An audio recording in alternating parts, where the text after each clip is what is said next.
Les brûlures du crépuscule et la somme des échecs avaient conduit ce voyageur à questionner son cœur. Les perspectives de plus en plus floues, les corps de plus en plus froids, une sordide malédiction planait sur son regard pourtant jeune, la réalité tout entière, violon aux cordes de craie, sous l'archet d'ossements, se désagrégeait comme la poussière dans l'espace. Il tentait en vain les plaisirs de la chair, les lectures les plus sérieuses, et pourtant, sa muse emprisonnée ou disparue, n'enchantait plus son ventre ni sa tête.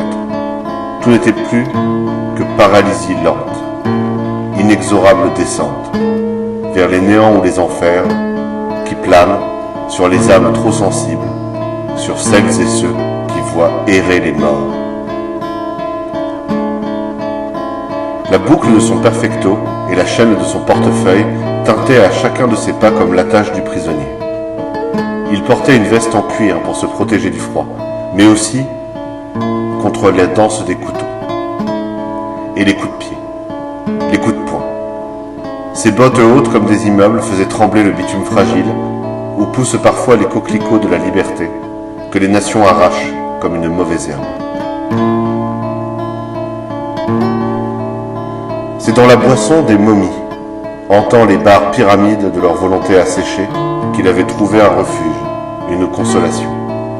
Il y avait une saveur pour détruire chacune de ses pensées.